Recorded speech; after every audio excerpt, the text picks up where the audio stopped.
foi um dos alertas de Cristo. Virão falsos profetas, falsos mestres. E o curioso, já para fechar essa questão do Apocalipse, do sim, do ainda não, quando Jesus em Mateus capítulo 24, que a gente chama de o pequeno Apocalipse. Por que é o pequeno Apocalipse? Porque esse capítulo de Mateus é uma profecia do fim do mundo. Tá. Porque Jesus estava em Jerusalém, e o Saião conhece muito bem lá. Eu espero que um dia você vá com a gente para lá. Só para você ter uma noção, só uma das pedras ali do muro de amarração, porque o templo ele tem, eu chamo de caixote, tá certo? Que Herodes mandou construir, foi terminado por Herodes Agripa, mas o Herodes Grande começou. E aqui no meio assim ficava o templo. Então o templo, não sei se a câmera está pegando, é como se o templo ficasse aqui no meio assim, ó. Aqui assim, agora pega. O templo ficasse aqui, né? E aqui tinha esse muro de arrimo aqui. Uma plataforma. Uma plataforma mesmo. E aqui no miolo era o Monte Moriá, que não dá para ser visto mais porque cobriu.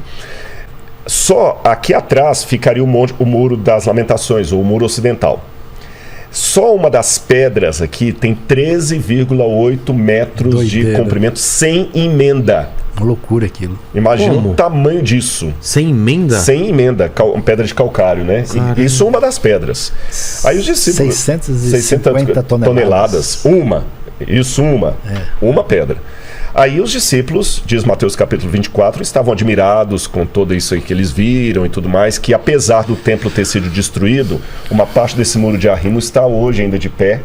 Aí a gente entende. Aí Jesus olhou para aquelas pedras e falou assim, olha, aqui não ficará pedra sobre pedra que não seja derrubada. Aí o pessoal ficou com a pulga atrás da orelha. Aí quando chegou no Monte das Oliveiras, eles perguntaram, Senhor, diz-nos, lado daqui, quando acontecerá, exatamente, porque é o lado do Oriente, quando acontecerão essas coisas e que sinal haverá da tua vinda e da consumação dos séculos? Aí Jesus, a primeira coisa que ele falou é o seguinte, vejam que ninguém engane vocês. Porque certamente vocês ouviram falar de guerras e rumores de guerras. Não se assustem. É necessário que ainda aconteça, mas ainda não é o fim. Sim. Ah, então é isso. Então ficar pegando e rumores de guerras. Ficar pegando guerra como sinal do fim é distorcer a própria palavra de Jesus. E Jesus diz ainda, na hora em que vocês não pensarem, é que virá o Filho do Homem. Exatamente. Então não dá para colocar na agenda. E tem um detalhe interessante, nesse Mateus 24, versículo 14. O Evangelho, né? Está escrito que o Evangelho do Reino será pregado a todas as nações. Nações significa todos os povos e etnias. Que isso é um contingente hoje de mais de 7.500 povos e etnias diferentes. Só um lugar como a Indonésia e como a Índia, cada um deles tem mais de 1.000. E esse evangelho não chegou a todas as etnias. Então, assim, o pessoal que quer marcar a vinda de Cristo na agenda antes do tempo, pelo menos deveriam considerar essa realidade, porque, de fato, é verdade que, olhando para a história bíblica dos tempos de Jesus para cá, num certo sentido, os últimos dias já começaram naquele tempo. E se aproxima, mas não dá pra gente dizer é amanhã, é depois da manhã, é daqui a 5 anos, 10 anos. Esse tipo de atitude é absolutamente contrária ao espírito do Apocalipse. O Apocalipse não foi escrito para satisfazer a curiosidade de ninguém e nem para ninguém colocar nada na agenda. Foi escrito para você ser um tipo de pessoa impactado pela bênção, pela graça de Deus, para ter uma vida diferenciada desse mundão doido que está aí. Exatamente. Esse que foi o objetivo. E o curioso é que esse versículo que ele citou, que ele vai falando assim, não é o fim, é o princípio das dores. Aí quando ele fala, será pregado o evangelho do mundo, então virá o fim. Exato. Então esse é o grande sinal, sabe? Esse é o grande sinal. E o curioso é que Jesus fez uma mescla ali. Ele misturou eventos relacionados ao fim do mundo, à volta dele, com a destruição de Jerusalém que aconteceu no ano 70.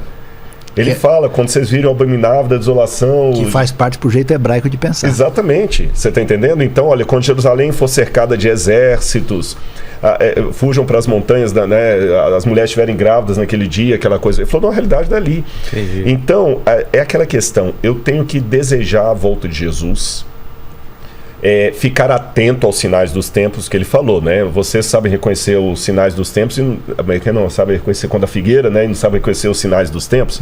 Então, são os dois extremos que temos que evitar. É o extremo do sensacionalismo. Interpretar os sinais dos céus. Dos céus e não sabe interpretar os sinais dos tempos.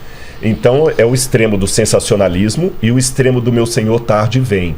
que também é um processo perigoso, que eu chamaria de desescatologização da igreja. A pessoa Você fala, não, vai ser, não, isso vai demorar muito. E a volta de Cristo já não é mais um ardor. Sabe quando é que começou a desescatologização da igreja? Quando? Quando Constantino começou a dar poder para a igreja no quarto século. Por quê?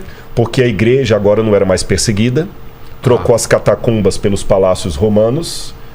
Então o ardente desejo pela volta de Jesus... Em português, claro, misturou política com religião. Exatamente. Aí pra que sabe aqui a filosofia do cabanão mundão? Tá tão gostoso aqui, pra que eu vou almejar lá? E aí a cristandade acabou, vamos dizer, entrando numa pegada que era...